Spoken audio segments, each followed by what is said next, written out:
Navi Mumbai police आयुक्तालय हद्दीतील एक फिर्यादी म्हणजे पीडित व्यक्तीला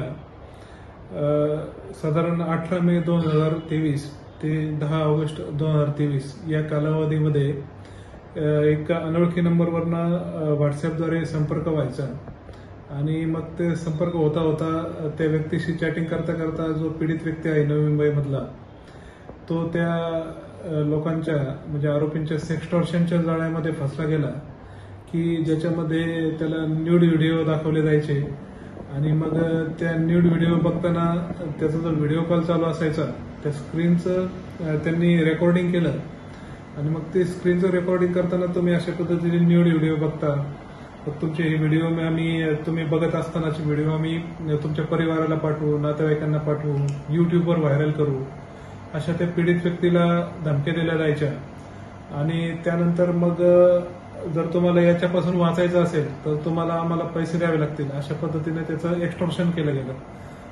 थोडक्यात आपण या प्रकाराला सेक्सटॉर्शन असं म्हणू शकतो.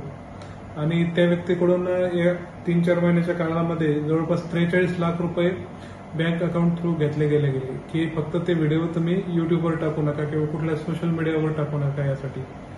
एवढं झाल्यानंतर देखील त्या समोरच्या लोकांनी या फिर्यादीकडे पैशाची मागणी चालूच ठेवली आणि वेगवेगळे कारण द्यायचे की आम्ही आता इन्कम टॅक्सला करू आम्ही तपास यंत्रणांना करू असं करून त्याला खूप प्रेशर केलं. तेव्हा त्याच्या लक्षात आलं की आपण पूर्णपणे याच्यात फसलोय आणि ह्या आरोपींची जी पैशाची मागणी आहे ती कधीच कमी होऊ शकत नाही. मग तो cyber police station Navi Mumbai येथे फिर्याद देण्यासाठी आला. तो पोलीस स्टेशनला येत असतात का त्याची फिर्याद खंडणीचा जो कलम आहे त्याच्या अंतर्गत किंवा 420 फसवणुकीच्या कलमाअंतर्गत आयटी ऍक्टच्या कलमाअंतर्गत त्याची फिर्याद दाखल करून घेण्यात आली आणि याचा तपास नवी मुंबई सायबर पोलीस स्टेशनचे पोलीस निरीक्षक गजानन कदम हे करत होते. तपासादरम्यान त्यांच्या लक्षात आलं की हा जो सगळा प्रकार आहे तो राजस्थानमधील डिग म्हणून जिल्हा आहे त्या जिल्ह्यातील एका गावातून त्याला हे व्हिडिओ पाठवणं त्याचं रेकॉर्डिंग करणं हे चालू आहे. आणि मग गुन्हे शाखेचे पोलीस आयुक्त अमित काळे सर यांच्या मार्गदर्शनाखाली एक टीम राजस्थानमध्ये पाठवण्यात आली. तर हा जिल्हा अतिशय म्हणजे उत्तर प्रदेशच्या बॉर्डरवरचा आहे आणि या आरोपींचं गाव जे आहे ते पालदी अतिशय दुर्गम भागातलं आहे. त्यावेळी आपण तिथल्या राजस्थानमधल्या स्थानिक पोलिसांची मदत घेतली आणि या राजस्थान उत्तर प्रदेश सीमेवरच्या पालदी गावामध्ये जाऊन असं प्रकार करणाऱ्या आरोपीला आम्ही 24 तारखेला अटक केलं. त्या आरोपीचं नाव हलीम फरीद खान असं आहे.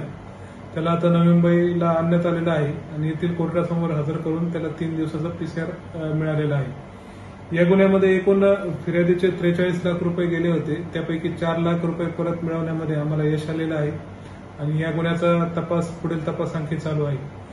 या गुन्ह्याचा संपूर्ण तपास आणि राजस्थानमधील कारवाई ही नवी मुंबईचे पोलीस आयुक्त श्री मिलिंद भारंबे साहेब, अपर पोलीस आयुक्त दीपक साकोरे सर, गुन्हे शाखेचे पोलीस उपायुक्त अमित काळे सर यांच्या मार्गदर्शनाखाली सायबर पोलीस स्टेशनच्या टीमनं पार पाडलेली आहे. तर यापुढे देखील मी नवी मुंबईमधील नागरिकांना आवाहन करतो की आपल्यासोबत असे प्रकार घडले असतील तर कुठलीही वाट न बघता किंवा मनात संकोच न बाळगता तात्काळ cyber police station Navi Mumbai येथे संपर्क साधावा. धन्यवाद.